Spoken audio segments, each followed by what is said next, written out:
우리나라에서는 지금 중국 상표가 그렇게 우리 많은 기업들이 피해를 당하고 중요하게 인식하고 있지만 중국 상표법은 사실 이 책이랑 작년에 나온 중국 상표법 딱 두 권밖에 없습니다. 중국 특허는 뭐 이런 책이 여러 가지 나와 있거든요.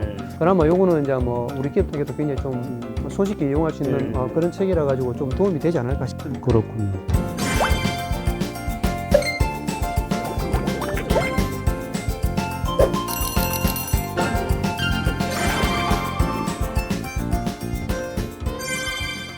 다자하오 신내 과일러 꽁시 파찰. 자, 이종기 변리사님 안녕하세요. 중국의 발음이 상당히 좋습니다. 중국통 이종기 변리사님과 함께 하니까 제가 또 중국말로 새 인사를 한번 해보았습니다. 자, 지난 시간에는 변리사님이 어떻게 중국과 관련된 일을 시작하게 되었는지에 대해서 조금 구체적으로 얘기를 해봤는데 오늘은 좀 본격적으로 어떤 업무를 하고 계신지 그 이야기에 대해서 한번 해볼까 합니다. 아무래도 그 한국 기업과 관련된 일을 좀 많이 하시겠죠. 네. 자, 그렇다면은 그 중에서도 우리 기업이 변리사님의 도움으로 좀 위기를 모면했다든가, 안 그러면 그동안 맡았던 업무 중에서 요거는 좀 특별한 기억이 좀 남는다 하는 일이 있으면은 우리 시청자분들에게 소개를 한번 해 주시죠. 하나님 뭐 사례를 댄다고 하면은 작년 북경에서 금년에 북경에서 우리 기업들이 중국에 와가지고 중국 기업들 대상으로 일단 기업 설명회 같은 걸 했습니다. 그래서 우리나라 어떤 기업이 자기 제품이 한국에 너무 잘 팔리는 거예요. 그래서 이걸 이제 중국 시장이 크니까 중국 시장에 욕심이 나가지고 이 제품을 들고 이제 중국에 와가지고 중국 기업들 대상으로 막 이 제품을 나눠주면서 이제 설명을 하는 거예요. 그래서 저도 이제 뭐 이렇게 쭉 보다가 이제 그 앞에 앉아가지고 제품이 보니까 되게 좋아요. 상표도 되게 좋아. 그래서 이걸 혹시 중국에는 특허랑 상표 출원했냐 그러니까 한국에만 출원해놓고 중국에는 출원 안 했다는 거예요. 아, 그래요. 그러면은 어떤 결과를 예상할 수 있을까요? 중국 기업이 이 제품을 가져가가지고 그대로 모방해가지고 제품을 만들어내도 이 사람은 어떻게 손을 쓸 수 있는 방법이 없습니다. 그리고 이 상표를 바로 중국 상표국에 가서 등록해버리면은 이 사람은 중국 내에서 이 제품을 판매하지도 못해요. 그렇죠. 네. 정말 이런 기업들을 보면서 굉장히 안타까운 거예요. 우리나라에 출원을 하고 1년 이내에 중국 출원을 하면 우선일 인정을 받아가지고 우리나라에 출원한 거 인정을 받을 수 있잖아요. 이런 기본적인 개념을 전혀 모르고 있는 거예요. 그렇군요.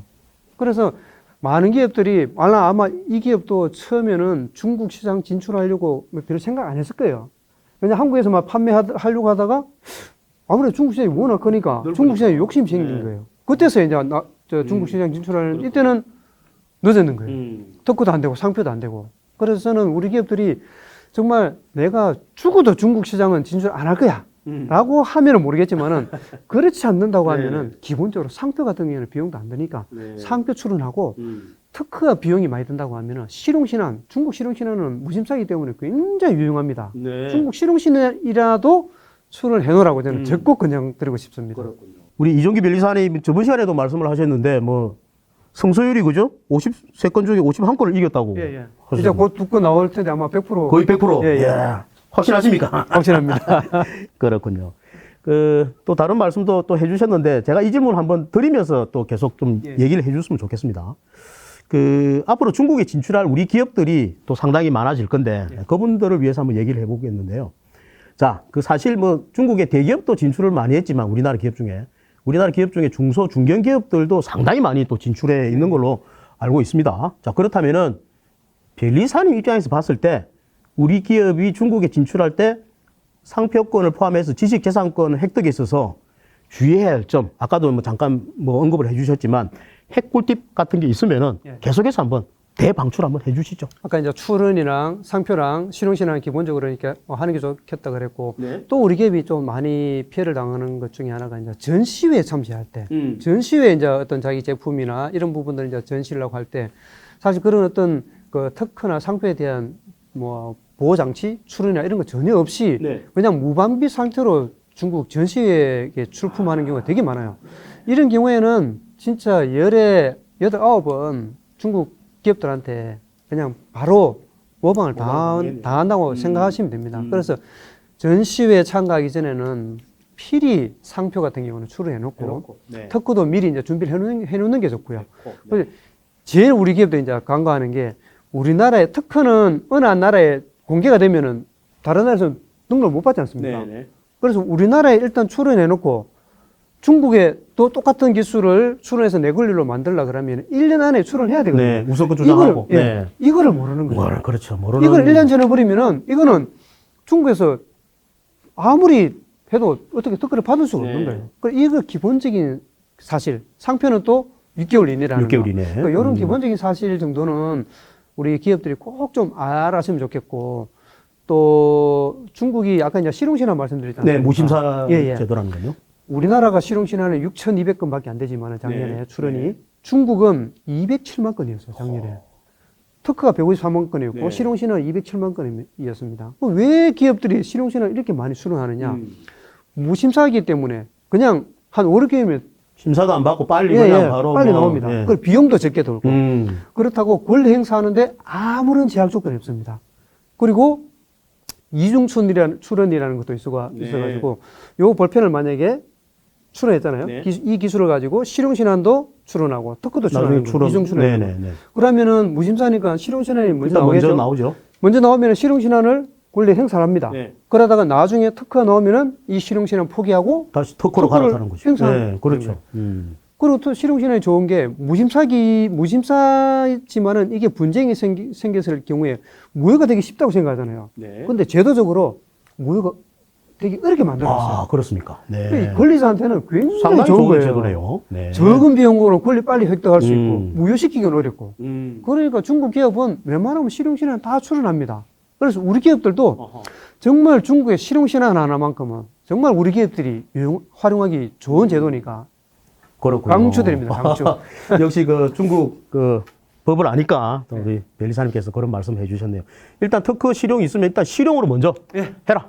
무심사고 그다음에 빨리 나온다. 맞습니다. 그래 놓고 그다음 또 특허 도전하고 상표는 무조건 상표는 뭐 출원해라. 비용 얼마 안 네, 드니까 네. 무조건 출원해라. 출원해. 실용실한 상표 무조건 우리나라 기업 맞습니다. 중국 가면 출원해라. 예. 네, 그렇게 정리하면 됐고요.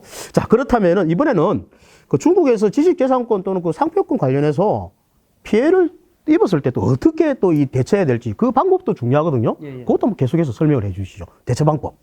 이제 우리 기업들이 이제 가장 사실 이제 피해를 많이 당하는 게 자신의 상표를 상표 브로커에 의해서 선점당하는 경우가 사실은 제일 큽니다. 브로커에 의해서. 예, 예. 네. 그래서 이제 브로커에 선점을 당했을 때는 이제 여러 가지 방법이 있는데 만약에 아까 이제 우선권 6개월 말씀드렸지 않습니까? 네네. 상표는 6개월인데 상표 브로커의 출원이 6개월 이내라고 하면은 우선권을 주장해 가지고 이 브로커의 출원을 등록을 제지할 수가 있고 만약에 이제 출원이 돼 가지고 6개월 지나 가지고 공고가 됐다고 하면은 이의 신청을 할 수 있습니다. 네. 이의 신청하고 만약에 이 상표가 브로커 상표가 등록이 됐다.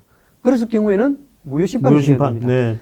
다만 중국에서는 굉장히 증거가 중요합니다. 음. 그래서 중국 기업하고 뭔가를 거래할 때는 아주 작은 것 하나라도 다 증거를 증거로 남겨놔야 되겠네요. 이거를 또 다 공정을 받아야 돼요. 그래서 중국 기업하고 할 때는 뭐 계약 협상을 했는데 이게 뭐 무산이 됐다든지 아니면은 위챗으로 막 서로 막 대화를 했다든지 하는 이런 것도 다 증거로 남겨놔야 됩니다.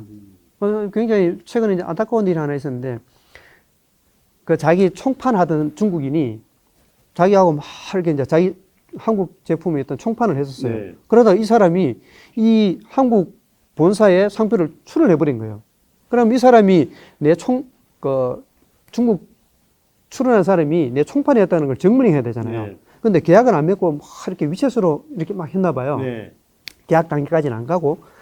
근데 이거를 남겨놨었어야 되는데 이게 막 위챗하다가 화가 나가지고 위챗에서 빠져나와 버린 거예요. 아이고, 네. 이거 증거가 다 날아가 버린 거예요. 아이고, 네. 그래서 중국인하고 뭘 할 때는 위챗이든 메일이든 아니면 뭐 그냥 간단한 메모든 뭐든 다 증거를 하나 정비로 남겨라. 이런 증거만 잘 남겨놓고 남겨놓고 상대방의 악의성을 집중적으로 공략하게 되면은 지금 중국 정부는 환경이 많이 바뀌었기 때문에 악의적으로 남의 상표를 어떤 선점하는 것에 대해서는 굉장히 철퇴를 가하고 있거든요. 네. 그래서 우리 기업은 무엇보다도 중국 기업하고 할 때는 어떤 그런 그 거래 관계나 이런 부분을 할 때는 증거를 다 남겨놓고 네. 그리고 아까 말씀드렸다시피 환경이 너무 좋아졌기 때문에 네. 지금은 예전에는 내가 이거 무효 심판을 제기할까 막 주저를 했다 그러면은 지금은 좀 더 적극적으로 대응을 해도 좋겠다는 것입니다. 그렇군요. 우리 변리사님 말씀을 정리해 보면 일단 중국 내에 이제 지재권 환경이 많이 바뀌었다. 그러니까 겁내지 말고 예, 맞습니다. 적극 대응해라. 예. 그 다음에 하나하나 하찮은 거라도 증거로 남겨놔라. 그래야 나중에 이제 대처할 때 편하다라는 그런 말씀인데요. 우리 저 시청자 여러분 꼭 기억을 해 두시기 바랍니다. 자, 사실 경영이나 뭐 지식재산권 보호 등은 우리나라에서도 쉽지 않은 일인데 말이죠. 하물며 다른 국가에서는 더 힘들고 그리고 또 준비해야 될 부분들이 많을 거라 생각이 듭니다. 자, 하지만 최근에 말이죠. 예, 중국에 관심이 있는 우리 한국 기업들에게 또 다른 희소식이 또 전해졌습니다. 바로 오늘 출연하신 우리 이종기 변리사님이 그 관련된 책을 또 내셨는데요. 자, 이왕 또 나와 주셨는데 변리사님 또 직접 책 소개 한번 부탁드리겠습니다. 네. 네. 바로 이 책입니다. 중국 상표 톡톡. 예, 예. 톡톡이 어떤 의미가 있습니까? 톡톡. 톡톡이 이제 네. 여기 보면은 영어로 톡톡 중국 상표에 대해서 뭐 얘기를 하다. 아. 이런 의미도 있고 네네. 중국 상표를 한번 두드려보자. 아, 똑똑. 톡톡. 문 두드리는 소리. 네. 톡톡 두드려보자. 네네. 아, 중국 상표 몰랐는데 네네. 한번 두드려서 한번 열어보자. 아, 이런 의미에서 그렇군요. 이제 지었습니다. 처음부터 처음부터 끝까지 전부 다 문답식으로 되어 있습니다. 묻고 답하고 아, 묻고 질문하고 질문하고 답하는 답하고. 식으로. 네. 상표가 109개, 중국의 이제 부정경쟁 방지법 10문제 해가지고 해놨는데 상표 무단 선점에 대한 대응 방안이라는 별도의 장을 만들어 가지고 상표 브로커로 피해를 당한 우리 기업들이 활용하기 좋게끔 이렇게 이제 구성을 해놨습니다. 그래서 또 문답식으로 되어 있다 보니까 자기가 또 관심 있는 부분, 필요한 부분만 이렇게 골라서 쭉 볼 연결된 게 수도 아니고 있고. 필요한 부분만 골라서 필요한 볼 수도 있다. 부분만 네. 골라서 볼 수도 있고 굉장히 좀 그 기존에 어떤 법 이론서나 이런 부분들 좀 탈피해가지고 문답식으로 쉽게 하고 또 책도 그냥 하드판이 아니고 그냥 이렇게 제목도 좀 이렇게 약간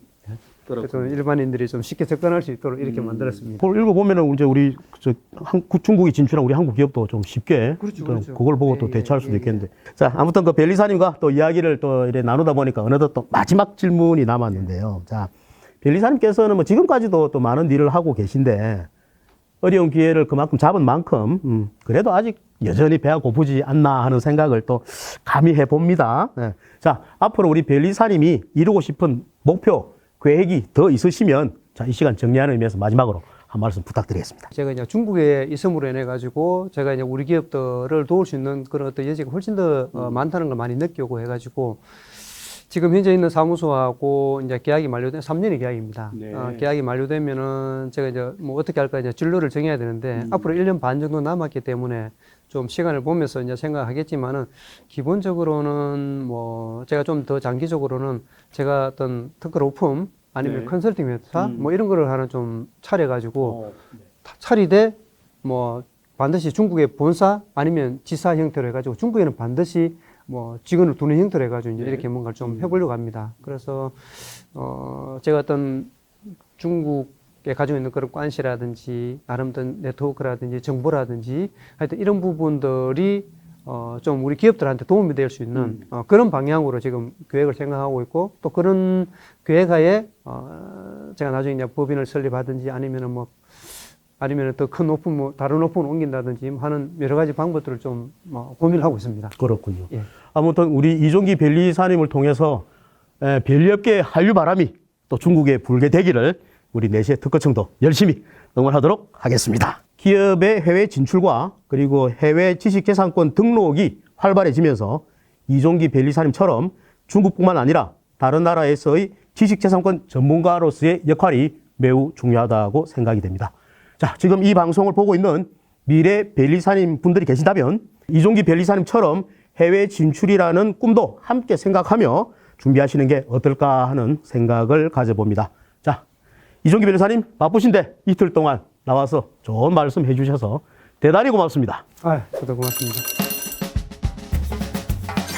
구독, 좋아요 꼭 눌러주시고요. 알림 설정까지 꼭 부탁드립니다.